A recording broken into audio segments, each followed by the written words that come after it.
नमस्कार, स्वागत है आप सभी का एजुकेशन मंत्रा में। दोस्तों 2409 पदों पर नई भर्ती का विज्ञापन जारी हो चुका है।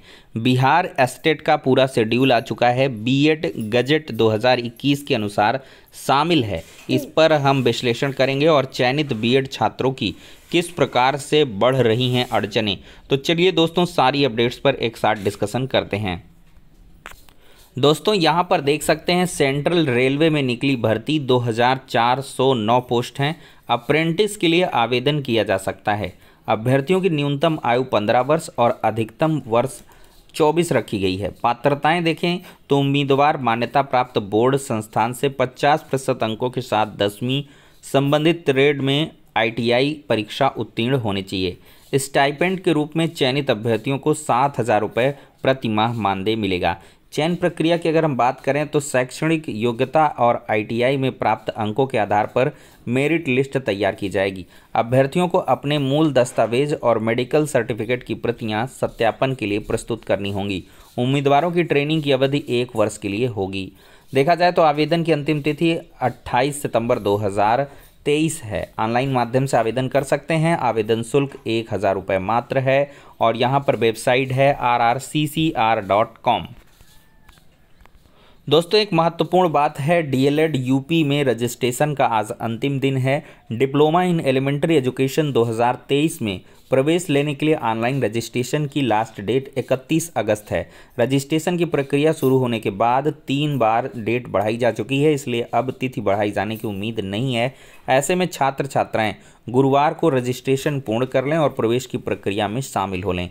प्रदेश की कुल 2,33,350 सीटों के सापेक्ष 4 लाख से अधिक रजिस्ट्रेशन हो चुके हैं। इसके सापेक्ष ऑनलाइन शुल्क 2 सितंबर तक जमा किए जाएंगे। उत्तर प्रदेश परीक्षा नियोग प्राधिकारी सचिव अनिल भूषण चतुर्वेदी ने 2023 के सत्र में DLED प्रशिक्षण में प्रवेश लेने के लिए रजिस्ट्रेशन की प्रक्रिया 2 जून से शुरू की थी, लेकिन अंतिम तिथि 27 जून तक रजिस्ट्रेशन की स्थिति चिंताजनक थी।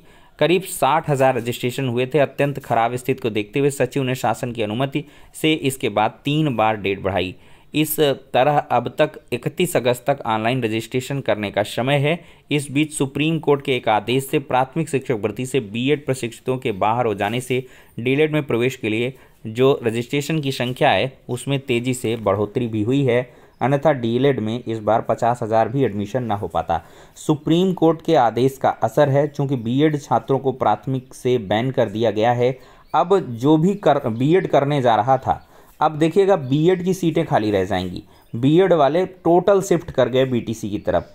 चूँकि देखिए इसमें का एक कारण है कि प्राथमिक विद्यालयों में सहायक अध्यापक के हर एक स्टेट से लगभग अच्छे खासे पोस्ट आते हैं। बिहार का ही उदाहरण लीजिए, 79,000 पोस्ट पर विज्ञापन निकला। उत्तर प्रदेश का देखें 68,000, 69,000, 72,000, इस तरह के बड़े बड़े विज्ञापन निकल के आए।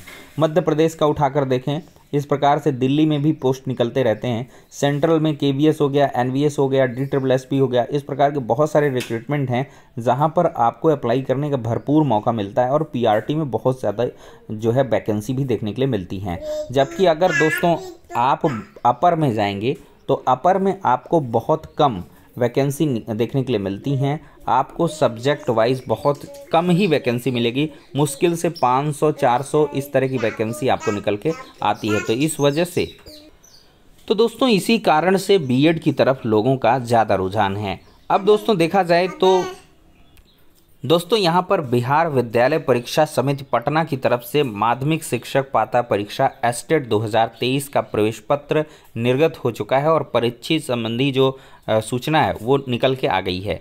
तो दोस्तों रिपोर्टिंग टाइम यहाँ पर देखिए, आपकी एस्टेट 2023 की परीक्षा विभिन्न विषयों की होगी। तो 4 सितंबर से 15 सितंबर तक ये एग्ज़ाम होगा दोस्तों।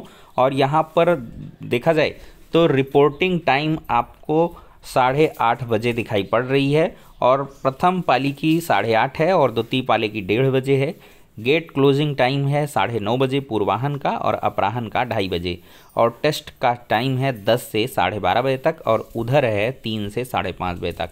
तो एस्टेट 2023 का प्रवेश पत्र 30 अगस्त 2023 के अपराहन से समिति की वेबसाइट bsestet.com पर अपलोड किया गया है।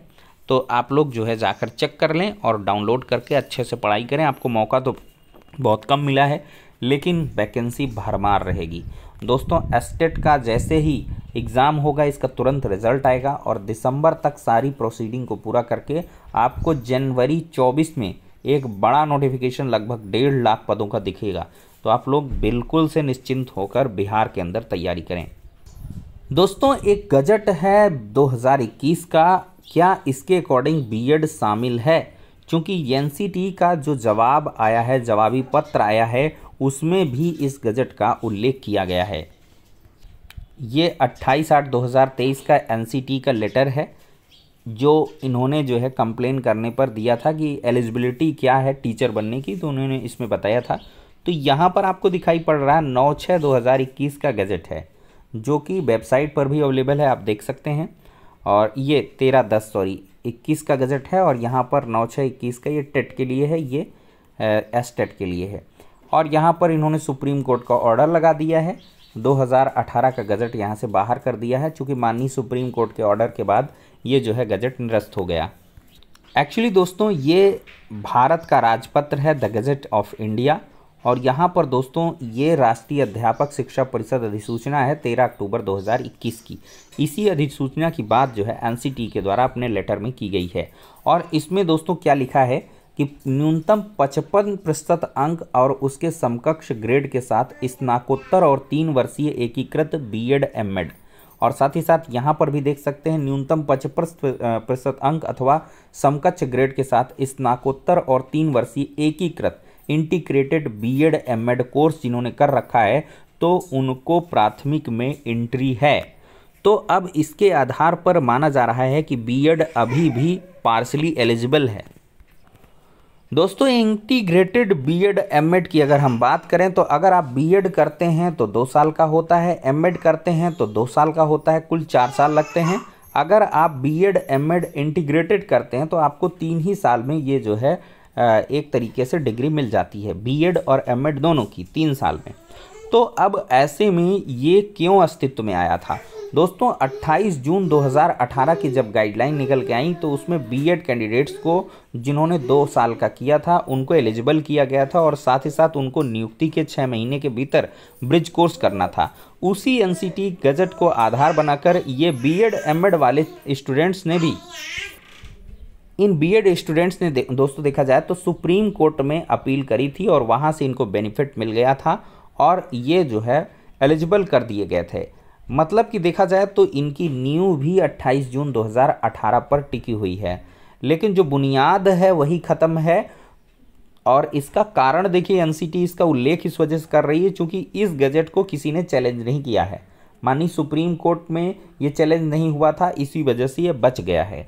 लेकिन अगर इसको चैलेंज किया जाएगा तो ये भी क्वैश हो जाएगा और ये ऐसे कैंडिडेट्स जिन्होंने बीएड एमएड इंटीग्रेटेड कर रखा है वो भी अब प्राथमिक में एलिजिबल नहीं रह पाएंगे, क्योंकि 11 अगस्त 2023 का जो जजमेंट आया है उसके आधार पर दोस्तों देखा जाए तो बीएड के कैंडिडेट्स एलिजिबल नहीं है। लेकिन आज की डेट में करंटली देखेंगे तो इस गजट के आधार पर जिन्होंने इंटीग्रेटेड बीएड एमएड कोर्स कर रखा है तो उनको प्राथमिक शिक्षक भर्ती में आवेदन करने का 100% मौका मिलेगा।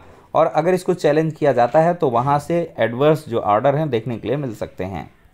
तो दोस्तों आई थिंक आपका कन्फ्यूज़न क्लियर हो गया होगा। अब दोस्तों देखते हैं कि चयनित जो बीएड छात्र हैं, जो कह लें उनको छात्र ही कहेंगे चूँकि अभी वो पूरी तरीके से एलिजिबल टीचर नहीं बन पाए हैं, परमानेंट टीचर, क्योंकि उनकी जो नियुक्तियाँ हैं अभी वो एक तरीके से कह लें कि टेम्पोरेरी हैं। 2 साल के भीतर उनको 6 महीना का ब्रिज कोर्स करना था। ब्रिज कोर्स में जब उत्तीर्ण होंगे तब उनको जो है प्राथमिक में पढ़ाने की पूरी योग्यता हासिल हो पाएगी। तो अब जब वो योग्यता हासिल नहीं है तो इसी बुनियाद पर हर एक स्टेट में जो केस हैं वो लग रहे हैं। और उत्तर प्रदेश में भी दोस्तों आगामी 11 सितंबर को आपको एक धमाकेदार सुनवाई देखने के लिए मिल रही है। और इस सुनवाई में देखा जाए दोस्तों तो बीएड कैंडिडेट जो 69,000 शिक्षक भर्ती में पहले से सिलेक्टेड हैं उनको जो है बाहर करने के लिए अपील की गई है। और बहुत बड़े एडवोकेट्स का पैनल डीएलएड छात्रों ने कर रखा है, जिसमें एलपी मिश्रा जो कि जाने माने एडवोकेट हैं, सीनियर एडवोकेट, उनके तरफ से पक्ष जो डीएलएड के छात्र हैं उनका रखा जाएगा और माननीय सुप्रीम कोर्ट के आदेश का ग्राउंड बनाया जाएगा। तो देखते हैं दोस्तों इसमें क्या कुछ होता है। तो इस वजह से जो चयनित बीएड छात्र हैं शिक्षक हैं उनकी अड़चनें लगातार बढ़ रही हैं, उनको इस पर ध्यान देने की आवश्यकता है और भरपूर मजबूती के साथ अपना पक्ष रखना होगा। भले ही सुप्रीम कोर्ट का ऑर्डर आया है कि भूतलक्षी प्रभाव के आधार पर आपका जो मतलब एलिजिबिलिटी क्राइटेरिया है वो कैंसिल नहीं किया जा सकता है, लेकिन भूतलक्षी प्रभाव वहाँ पर वैलिडेट हो सकता था अगर आपके पास सारी एक्वायर्ड क्वालिफिकेशंस रहती, लेकिन 2 साल के अंदर जो 6 महीने का ब्रिज कोर्स नहीं किया गया है तो ये थोड़ा सा परेशान करता है। खैर, इसमें जो गलती है वो एनसीटी की है। एनसीटी को कोर्स लॉन्च करना चाहिए था, अभी तक उन्होंने किया नहीं, तो इस वजह से यहाँ पर थोड़ी सी आपको मुश्किल हो सकती है। और यही दोस्तों, मैं आपके मन की बात नहीं कह रहा, ये डीएलएड के एडवोकेट्स का पक्ष है। इंटरनल इन्फॉर्मेशन में यही ब्रिज कोर्स को पूरे तरीके से ब्रिज कोर्स पर ही प्रहार किया जा रहा है, चूँकि यही कमज़ोर नींव है। हालांकि हाईकोर्ट के आदेश भी थे कि इसमें कैंडिडेट्स की कोई गलती नहीं होगी अगर संस्थान नहीं करवाता है, राज्य सरकार की रिस्पॉन्सिबिलिटी थी, लेकिन एट लास्ट कितना भी इसमें घमासान होगा, मामला सुप्रीम कोर्ट तक जाए, लेकिन बीएड छात्र जो पहले से जॉब कर रहे हैं उनकी जॉब जाएगी नहीं। लेकिन अगर आपने लापरवाही की तो कुछ भी हो सकता है, क्योंकि बीएड कैंडिडेट्स लापरवाह ज़्यादा होते हैं और इसी लापरवाही का नतीजा है कि आपके एडवोकेट्स ने उतने दमदारी से पक्ष नहीं रखा सुप्रीम कोर्ट में। और साथ ही साथ देखा जाए दोस्तों, तो जो बीएड वाले कैंडिडेट्स हैं वो 69,000 शिक्षक भर्ती में भी खतरे में आ जाते, लेकिन दिक्कत ये हो गई थी 28 जून 2018 के गजट को चैलेंज नहीं किया गया था और डायरेक्टली मामला सुप्रीम कोर्ट में पहुंच गया था, तो इस वजह से आसानी से ये बीएड कैंडिडेट्स वहां पर बच गए थे। तो आपको थोड़ा सा यहाँ पर सतर्क रहने की आवश्यकता है और अगर मजबूती से पक्ष रखा जाता है तो यहाँ पर कोई प्रॉब्लम नहीं होने वाली है।